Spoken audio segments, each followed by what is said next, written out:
Thank you. So this talk originated from an essay I wrote originally for a module in research, and so I read at the time a paper by Asay and Rosenkranz titled "Independence of Ockhamism," and I had a strong reaction that something was wrong with it.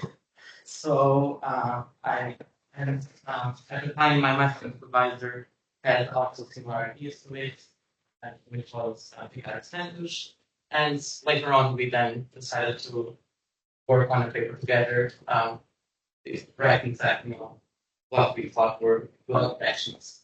So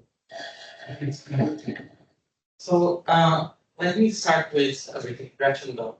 So we think that taking a look at the literature on truthmakers, we don't find a lot about time, unfortunately.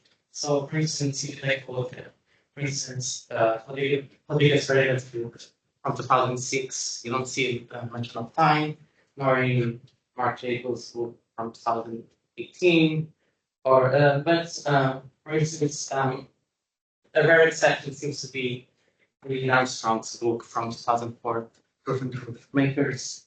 But here, I'm referring mostly to literature on metaphysical proof making, not semantical proof making. But even on the semantical level, we don't usually talk too much about time considerations. Even though I think a temporal version of maker semantics will be a project very much worth pursuing, and I'm very much interested in that. But here, I mostly consider being the more metaphysical side of things. We think that this is probably due to the fact that a lot of philosophers take a more deterministic conception of time. So they think, together with famous philosophers like Frege, Russell, and Klein, that truth is atemporal. However, if you think that what there is changes over time, we think that therefore statements shouldn't have a permanent or a temporal truth value. And well, I'm not defending this. I'm just saying that if you take a sense of this, then time should be of central importance in your theory of truth making. And there are, however, exceptions to this general rule of time being generally ignored in truth maker theory and theories of grounding in general. And it's the grounding objection to presentism.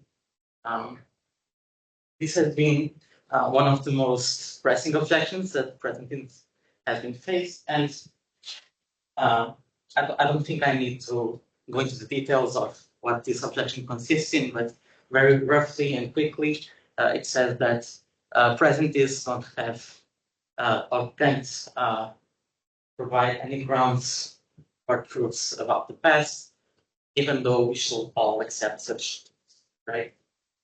For instance, the proof that the Earth was inhabited by dinosaurs. Perhaps not as well-known objection has been an objection to what we call non-futurist Ockhamism. So Ockhamism is a view that there are contingent truths about the future, but that the future is nonetheless open. And we think that this is a much more controversial claim. And similarly, you can ask, okay, if future times don't exist yet, so if you're a non-futurist optimist, if you think that future times don't exist, what is there in reality to ground the truths that you say that there are about the future? So if you're a presentist or a growing block theorist, how can you be an optimist? And there has been a general strategy that has been gaining traction in the literature that basically tenses the truth-making requirement. It said, okay, proofs don't need to have a proof maker or a ground. They just need to have, or that they will have a truth maker or ground. Okay.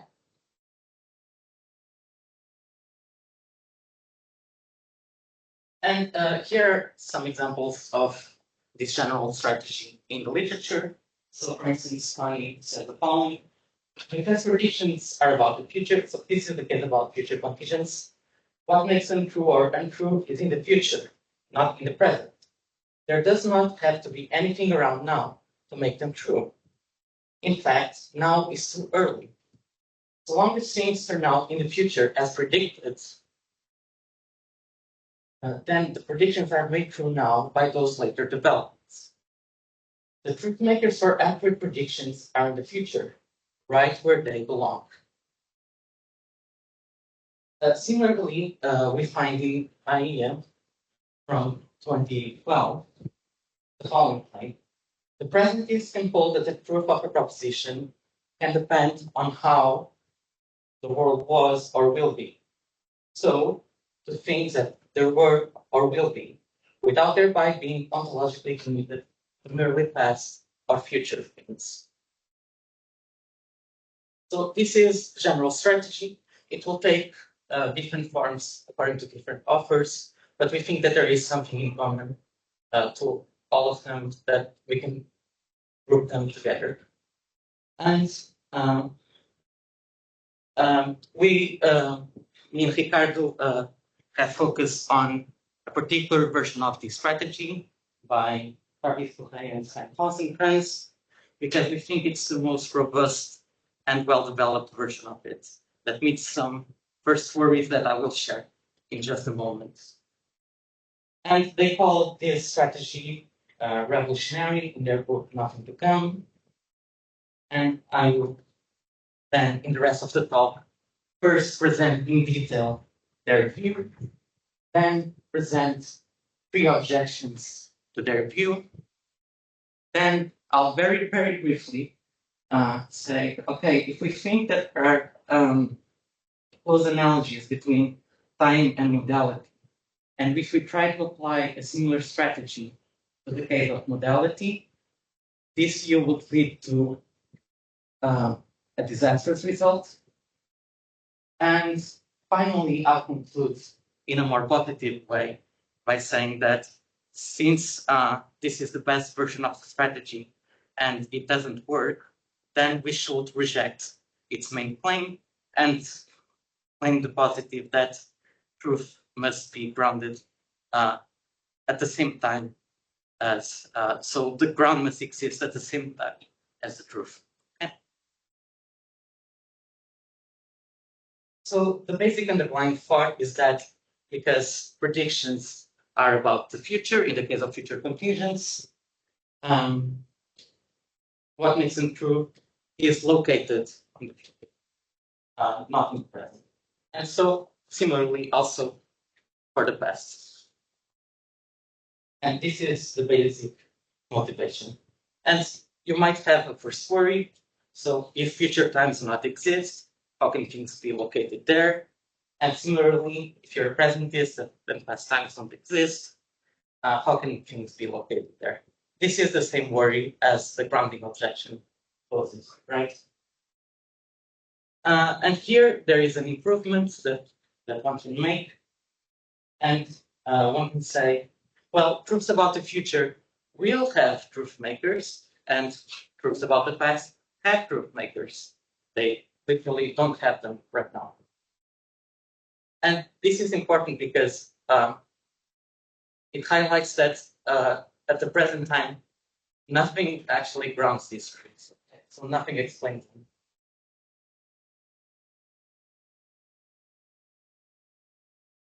So as I said, Clay and Rosenkranz try to accommodate these worries, and I will present their theory, which we call the theory of non-present truth makers, and I'll elaborate what their theory is in 6 steps.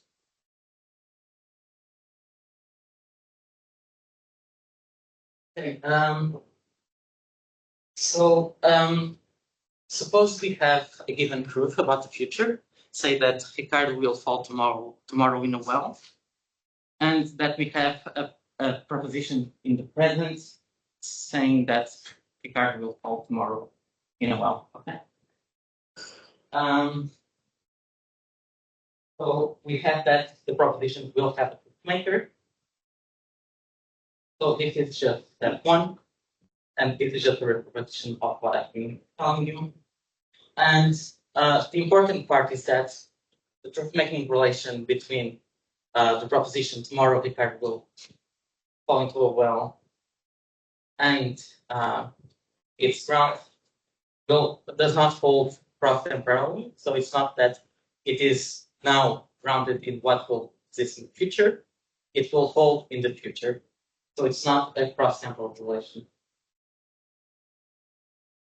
And as Correia and Rosenkranz say, this view holds that the proof of a given tense statement at most requires that it sometimes be grounded in what then is something in a certain way, provided that the statement claims that there then is such a thing, that then is that one. And the present proof of a statement about how at some future time things will be might well be said to be at that future time going to be grounded by things being done.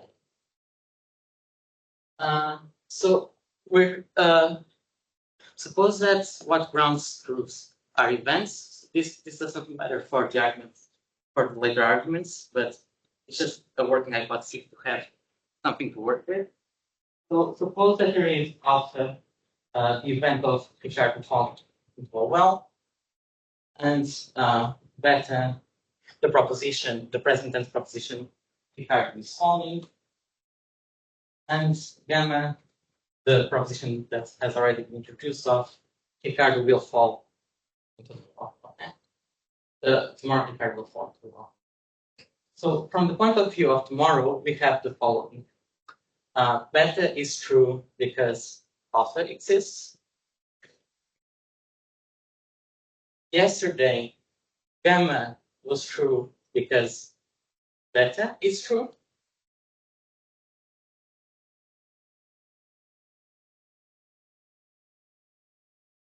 And therefore, 3. Yesterday, gamma was true because alpha exists. Okay.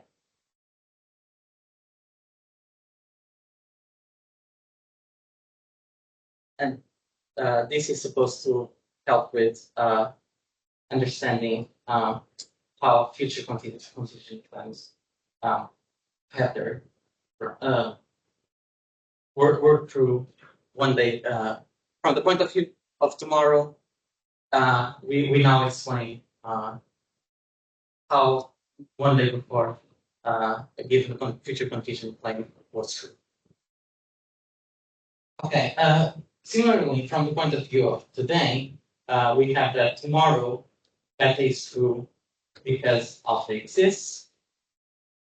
Tomorrow, one day ago, gamma was true because beta is true. And tomorrow, one day ago, gamma was true because alpha exists. The Correia and Rosenkranz also say that there is a necessary connection between the way the prediction gamma is valued at the two times, so tomorrow and today, and gamma having true one day before, because one of the days is before is one day before the other, and it is true in one of the days, in the first day. And given this, it follows the following: tomorrow gamma is true.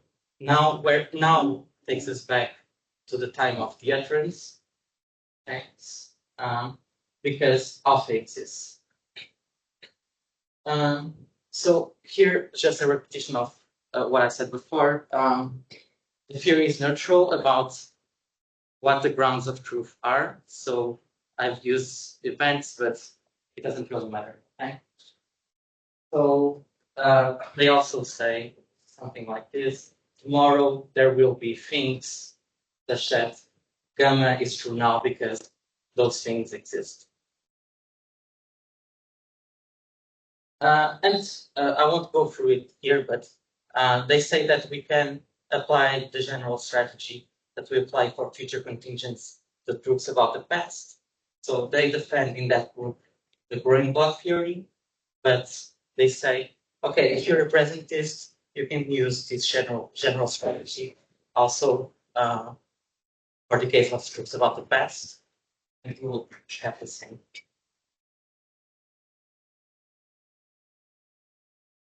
And finally, they are then they accept then a modification of standard truthmaker requirement, which goes as follows. So the standard truthmaker requirement is that so if you're a maximalist, it's that every proof requires a truthmaker, or for every proof phi there is semanticity x such that x makes phi true, or in their preferred version, so they use a connective because, so they associate the grounding and explanation very closely, and so they will say something like, for every proof phi, there are things x such that phi is true because x exists.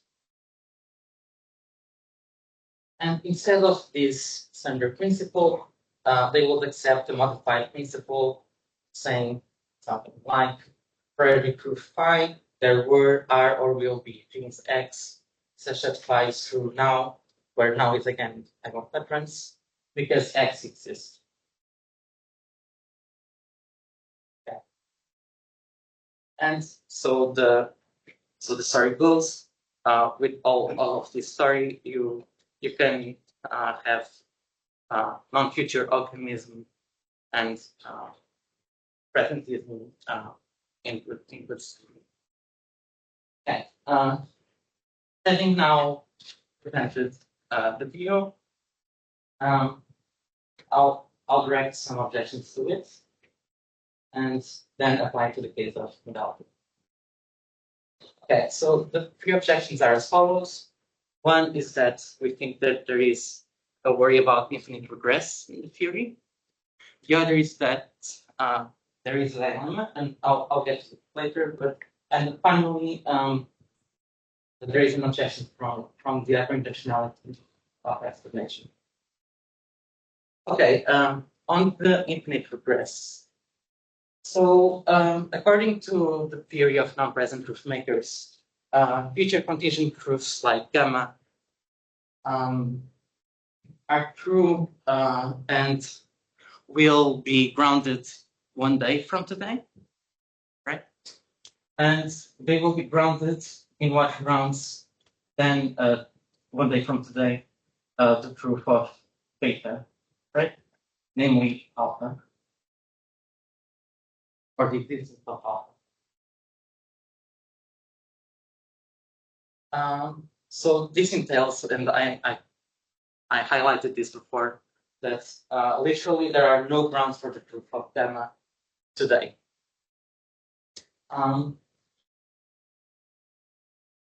So suppose, so the question then becomes, what grounds the fact that gamma itself will be grounded in the future?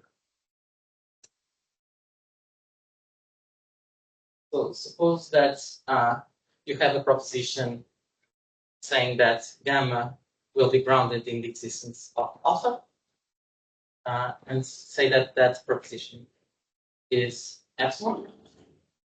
And epsilon seems to inherit the status that gamma has as a future contingent. So if it is open that gamma is true, because it's open whether alpha will exist or not, then it is also open whether this proposition will be grounded or not. And so, and we can keep doing this forever, basically. And so it seems we are asked to accept the higher level contingent claim concerning what will prompt what in the process of being presented with arguments for the conclusion that there are future contingents in general. So, and here an important part of is that it's not that they're using a future contingent in the process of explaining the existence of future contingents, is that their explanation is itself a future contingent. They say there will be things that will explain such and such things. So it seems to us that if your opponent is already questioning the existence or the legitimacy of future contingents in a non-futurist ontology, then you can presuppose a future contingent or put forward a future contingent in the debate itself, because you won't be convinced of that future contingent unless you're already predisposed to accept that future contingent, the future contingents in general in such an ontology.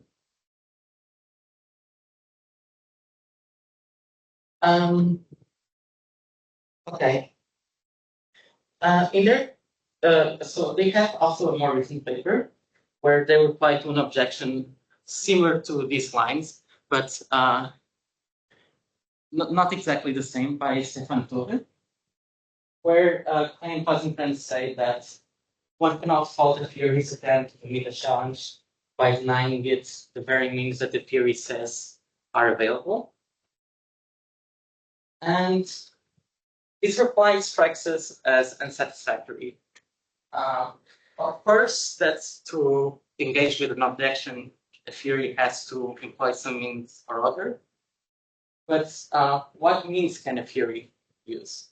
Well, it seems to us that what is at stake here is precisely the legitimacy of future contingents and the legitimacy of Ockhamism. So if the availability of those means is controversial and depends on the outcomes of the ongoing discussion, then supporters of the theory cannot use them, or the theory cannot consist itself in those means along in the present discussion. So, and yeah, this was serious repetition of that. Okay, so moving on to the second objection. Oh my god. For about 3 minutes. So the second objection takes the form of a dilemma, depending on whether we read this theory in a, say, ontologically heavy way or not. So when we say things like the proposition that tomorrow Ricardo will fall into a well is going to be true, should we read this as an attribution of a semantic property, like going to be true to the proposition tomorrow Ricardo will fall into a well? Or should we read this in a different way? Suppose that we should read this in a more heavy way as attributing a property to a proposition. Okay. Then we think that the theory is committed to a form of semantic impressionism. And so here I trust that most of you are already familiar with Lucretian properties, but these are basically reducibly tense properties, such as the property of going to be a great grandfather, or the property that the earth now has of having been inhabited by dinosaurs. And they are given as grounds by presentists for groups about the past, this last case, and we think they could be used as well by non-futurist Ockhamists in exactly the same way as grounds for groups about future contingents, right? A lot of people don't like Lucretian properties, and we think for good reason. And we don't think that it's because there are problems with the properties themselves. It's because the theories that appeal to Lucretian properties don't seem to had independent reasons to want Lucretian properties that, aside from needing those properties in their ontology. So they don't provide independent reasons for why those properties should exist and why, for instance, why the property of going to be a great grandfather is instantiated by Ricardo in a non-futurist ontology. Why does that property exist already in our world? It seems that it's only because we need something present to make true a given claim about the future that we introduce such properties, and that's what makes the move so. It seems like it's trick, right? So we think that if you read theory of non-present truthmakers in this metaphysically heavy way, that they're committed to a form of semantic Lucretianism, namely because there seems to be no reason for why the property of going to be true is applied to beta in the present time. Okay, so this is just what I was with. But a supporter of the theory of non-present truthmakers might reject this metaphysically heavy way of understanding their own theory. They might say, look, we're not really thinking of these things as, we don't really accept the property of going to be true, having been true, going to have been true one day earlier, and all those kinds of properties. Really, in thinking about this, we should think in terms of the operator approach to it, and really what we think is going on is that we have principles of coordination of truth over time, and these are the so-called truth value links from Michael Dummett, and these are the following. So one for past and one for the future. And one for the past says, always if P is true, then it will always be the case that it has been the case that P, the proposition has been the case that P is true. And the case for the future is always if P is true, then it was always the case that the proposition, it will be the case that P is true. And we don't see, I think, an explicit mention of P, but Correia and Rosenkranz do mention principles, and they say that F should be taken as part of the common ground by all parties involved. So let me start with F. So we don't think that F should be taken as part of the common ground. Rather, we think that F is as controversial as Ockhamism itself. And in fact, that many who reject bivalence and who reject proofs about future contingents have good reason to reject it. So, for instance, many read Aristotle in the IAPT9 as explicitly rejecting the following principle of what happens. It was always true to say that it will be the case, and this just seems to be the principle F, right? And the same happens for other authors like Ryder, Thomson, MacFarlane, and others. So we don't think it's right to say that we can just assume F because we think it stacks the load in favor of the Ockhamists. And as for P, we think it's a much more plausible principle. However, we think it should be taken not as a supposition, but as a desideratum. So it's not obvious that if you have a presentist ontology, that a principle like P will automatically hold. And in fact, that's exactly what is at stake, because P seems to be so obviously true, and yet it doesn't seem that presentists are able to uphold it. So by simply assuming that presentists are able to say that of a given P, if it is true, then it will always be the case that P, that it was the case that P is true.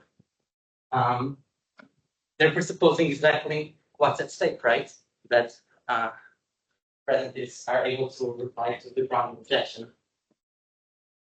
Okay, so that's the second objection. That either your view is committed to a form of semantic Lucretianism, or the view ends up begging the question against its opponents. Finally, a third objection, and this is really a minor point, is that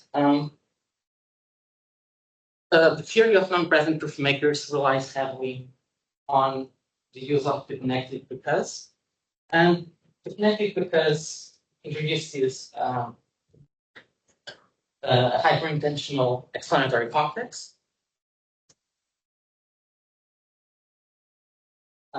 So, namely, well, this is taken directly from the page 109 from their 2018 book. I know that this sounds very targeted to Wozzington's, but it's just simply because we find that it's the best version of this theory, okay? So they say, one day hence, there will be things with existence will explain what one day before, one day hence Q was true. And they say that reflecting on what the underlying clause in effect says, one day hence there will be things with existence will explain why one day hence Q is true. Now, we sent them out to the first one, okay? So we shall be able to move freely between between N and M, okay? So let's grant, so even with, let's forget about everything I said before, okay? And let's grant that they are indeed equivalent, okay? They're underlying clauses, and that you can accept that they are tantamount one another. The problem is that they show up in the context of a will explain why. Okay? And in that context, you might have calls with with this because you might think that they're not equivalent in this context. So here's here's the thought that I have in mind. What I have in mind is that you might think that first you need to explain the truth of simple present tense proofs. Then on the basis of that, you explain the truth of sentences which are tense but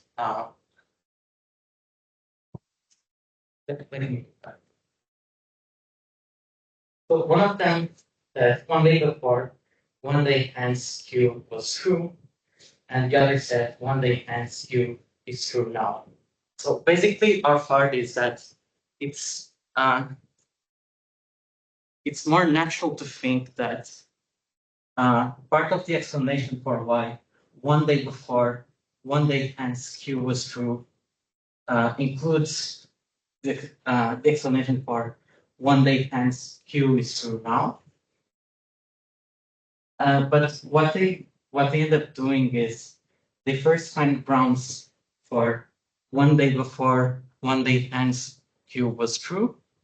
And since you can move freely between N and M, you can then, you have then found grounds for one day hence Q is true now.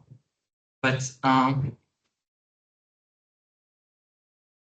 it's not it's not clear that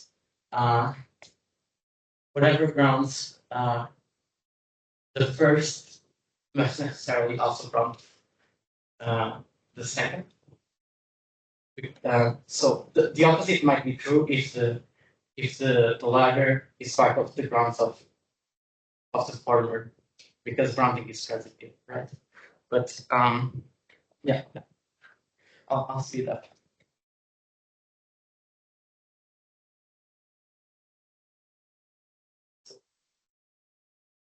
So this is basically what I'm saying here. So they shouldn't be able to transfer the grounds from one day before one day hence Q is true, and then assigning them the grounds of one day hence Q is true.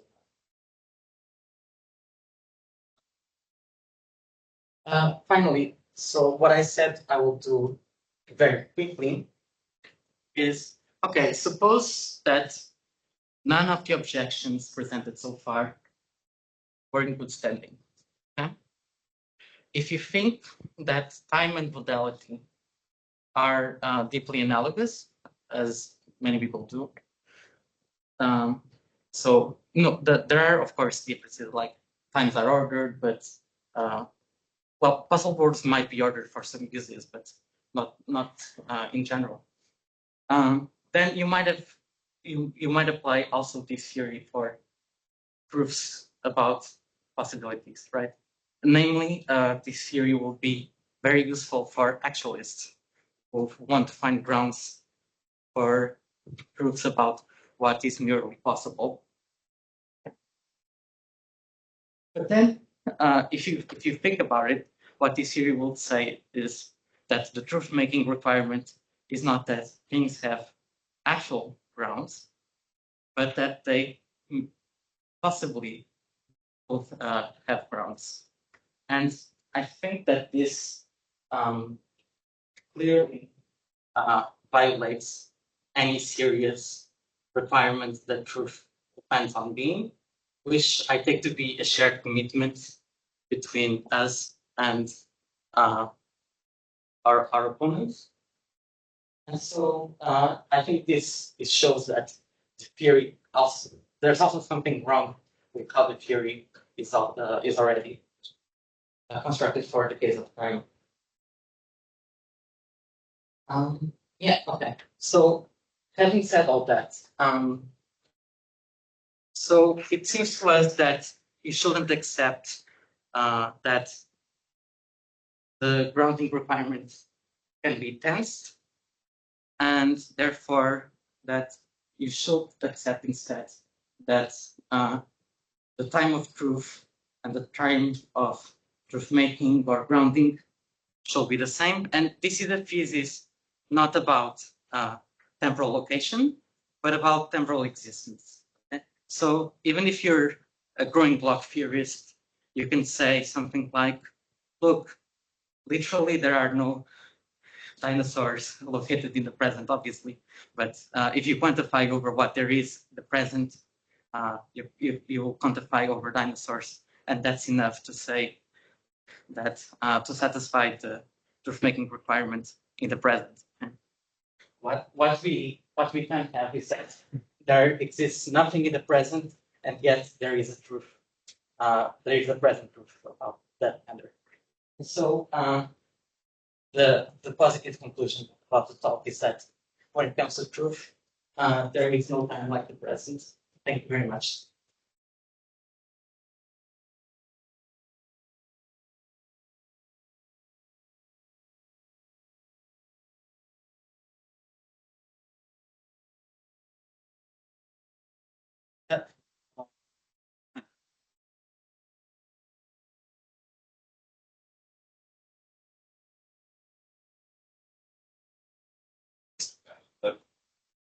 Oh, gee, I don't think that, you know, All right. there we go. Yeah, thanks. I'm very skeptical on the objection. Something that I always line a whole paper of mine before the formulation of. Yeah, we have among the references in the actual paper. We have to amend the reference in the actual paper. Okay, good. Also press. Yeah. So you know my take on it. Yeah, no, that's very nice, especially for the algebraic modality, and also the first part about the grounding of the grounding of the future ground on its side. So I was wondering whether so you wanna say with respect to the modal analogy. So you maybe say something more about what exactly is the problem here. So is that the so it's would be like too easy to have the possibility of the ground for the claim that so possibly P would just require that is it's possible that ground for possibly P exists and not for P. So is this the problem or Thank you. So we think that what we're more radically opposed, I think, to is sort of deflectionist view, according to which you don't really need proof to depend on being this more substantive way for there to be a given proof. And this includes proofs about what they're possibly good at meaning, or even what possibly is even if it doesn't include merely possible incident. So we don't have to go that far. And the suspicion we have is that even though they don't quite say it, that they end up committing themselves to some form of deflationism in their accounts, and we think that it's particularly visible in this form of in this case of modality, because in truth, if you could apply the strategy because of modality, you wouldn't even need bottle world or anything like that. You will, because just like you don't need future times or past times, right? Yeah. So exactly. So you wouldn't have any dependency going on. okay? So even so the point is that exactly as the nature of the truthmaker is not relevant. It's not that you say, oh, you don't have concrete. No, you don't have possible words at all. So even if abstract or Exactly. yeah, and it wouldn't be make believe strategy. So yeah. And we just want to see how truth can just float free. So we have this very strong intuition about truth needing to be grounded in the evidence. Yeah. I completely understand. Yeah. Thanks. Can I also ask about the analogy with modality? Yeah. I think from a certain point of view, it might be regarded as an advantage of the theory that it doesn't apply to the modal case. Yes. And that's because you might well think that there is some kind of ontological distinction between modality and sense. That whereas, let me just put it in a very colourful way, what's merely possible is unreal in a much more radical way than the future and the past are unreal. So, I mean, I guess it's very colourful. And in fact, it's incredibly difficult to try to articulate that intuition. There's a similar intuition that even if you're a presentist, there's a similar intuition that the past is more real than the future. Yeah. So, you have this view that there are these grades of reality, and within these different aspects of reality, the merely possible is the worst altogether. So you might want to try to articulate what accounts for this difference. And you might well say, well, a deflationist view isn't really on the cards for the modal case, because you can't explain the real in terms of the unreal. Whereas it is on the cards in the tense case, because you can explain the real in terms of the not so real. Okay, so it's a way of driving. So you might actually think the asymmetry is actually a point in favor of this view. from that certain metaphysical perspective. So you also have intuition that if you have a more remote mere possibility, that it's more than real than They're all clear. okay. Because I'm not so I do have intuition about the future from a presentist point of view, that the future is more unreal than the past. But I don't know if from a presentist point of view, the future is necessarily less unreal than a possibility. That was just a wrinkle. If you want to reject that, fine. Yeah, I'm just not sure. Yeah. But even if you want to reject that, the point is a merely possible person for the present is much less real than the future or past person. So this kind of deflationist view is perhaps has more, can perhaps be acceptable in one case than not. Yeah, thank you. In the other. Yeah.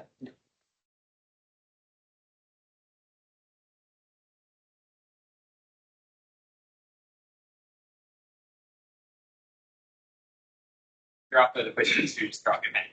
Thanks, Francisca. I really appreciate that. Really clear. Yeah, lovely. So I've got quite a few other minute things, so I'll start with one. It might be that fair, because I'm going to ask you to tell me a little bit more about the view you reject with Correia and Rosenkranz.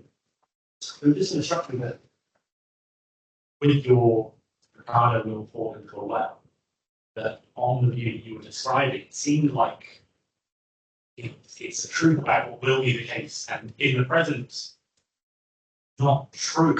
Ricardo will fall into the well. It gets true. So it's when we get to the present, Ricardo falling into the well, that's what gets it that one day, hence it was true. But it's only when we get to the falling on heavy, it seems like we get that it was, the future tense case was true, but in the present, when I'm asserting Ricardo will fall into a well tomorrow, it's not. Just when we get to the happening, the event itself, it's retroactively made true. But I think I want to say today, knowing Ricardo being clumsy, he's going to fall into a well tomorrow. That's true now. But on their view, it sounded like this has been my misunderstanding, so it's question clarification. Is it that tomorrow, when he does, it's the case that it was true, but is it now the case that he will fall into? It is not the case that we will fall into a well. It is true now, but nothing explains it now. It will explain it later, and it's because tomorrow there will be grounds for. It was the case that what we were saying, but it's this move that one is tantamount to the other, so you can move from one to the other, and therefore, since that will be true tomorrow. Today it's already true that Ricardo will fall into the well. And so even though that's not grounded today, it will be grounded tomorrow. I think this is why I put it so unfair, because I'm asking you to defend it, you reject, but I think maybe it's just a feeling. I feel like if it's true today that Ricardo will fall into the well, it better be explained today. I agree. Yeah, I think, yeah, but maybe the theory's bad, so more than just three objections to you. But yeah, thanks for that. Yeah.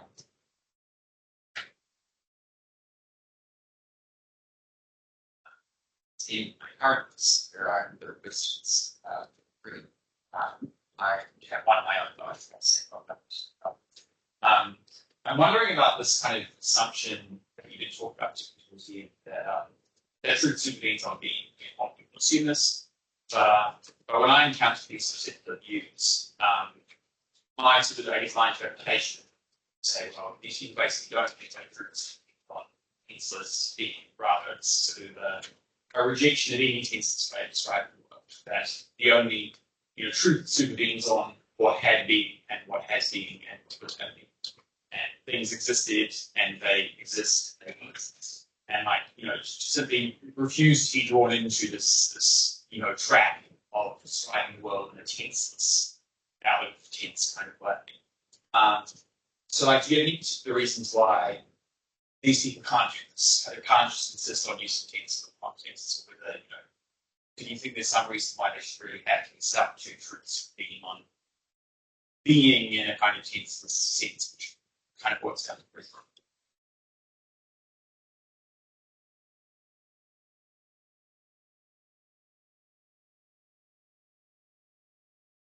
So, why the reason why I was thinking a little bit, I'm not too sure how to reply because I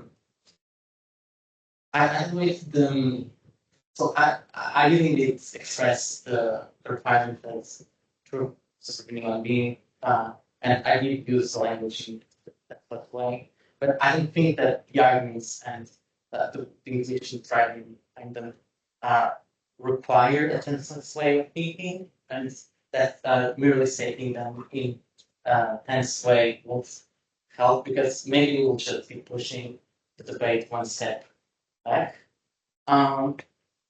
So in the case of modality, will be perhaps which is when I use that expression, I believe. What I would say then is, okay, let's depend on even if it depends on what there actually was, is, or there will actually be something like that. Because it's true, it's not possibly being true. Even if it's true, possibly being. Yeah, I'm inclined to agree with you that it doesn't seem like the strategy works with the mode case. Like you might be able to just insist that past existed, and that's all I have to say about it. But like, it does seem a bit strange to insist that, you know, it's just a part of the furniture of work. This is independent and intentional for some.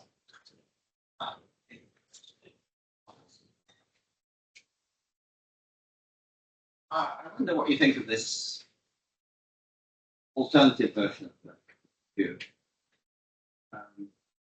So what we do is there's grounding, as we understand it, but means currently groundings. But now I think there are different kinds of grounding. It's grounding in the future, grounding in the past. So this is a new relation, connected grounding. So now we say X will fall in the world is future grounded in X falls in the world. Is in the present? That's in the present. X does fall. It's grounded in X does fall in the world. Yeah, but the is grounded is It's future grounded. yeah, but the relation holds when. Holds now. Okay, holds now. Okay. Yeah. So, but you have to properly understand the operator. Future grounded. So the future ground is pointing you, so to speak, to something in the future. But we express it this way. We don't say in the future. Then we talk about how things will be grounded in the future. We talk about how things are currently grounded. But this notion of grounding is this very special notion of grounding, future grounding. So I don't, you might regard it as a verbal trick. I'm not inclined to do that. But anyway, I just wondered what you thought of a proposal of this sort. Right. So that seems to be. So I'm not saying it's the same, but closer to the version of the view by Conning. So because the future grounding, so this kind of future grounding is held, it holds between the proposition and the grounds at the present. Exactly. So it's temporal. It's what you describe as cross-temporal. Cross-temporal, because it holds between things that exist at different times, right? That are true at different times. We're talking propositions here, but between doesn't come into it. I'm just talking about the proposition that X will fall into the world, and X does fall in. Okay. So it's just a small point. I'm not doing truth making. I'm doing ground. Right. Ground. Okay. Yeah. So in that case, so I think I will still have some problem with that, depending on. So if it's in a non-futurist ontology, then it non-futurist ontology. Futurist. I see. Yeah. So if the time where the present tense proposition will be located or will be true doesn't exist, then I'm not sure what to make of it. But you're insisting upon interpreting that statement in a certain way, namely as involving implicit reference to a future time. That's not how it's meant to be interpreted. Oh, okay. Then Just as it will be that he doesn't require, for a presentist, doesn't involve an implicit reference to a future time. So this special ground theoretic notion, it will be claimed it's not involved an implicit reference to a future time. I mean, you have to accept this ideology. I see. Yeah. Maybe I'm not getting exactly what the view would be. I might need to wrap this. Yeah. Okay. Sorry. That's But maybe we could talk a little bit more about that. Follow up on this. It's not good. Small hand run. Good. There's a separate question, but again, if you remind these question points. So I wanted to see it's a little bit in favour of the Correia and Rosenkranz response to your objection 1. So you have an objection to the set of voice data. As I say, something similar in the other like that. So it seemed like the reply rested on the idea that they weren't entitled to use a part of their theory to respond to a problem or an objection. Right? That this was a big issue, so you're not allowed to use that to reply to the problem.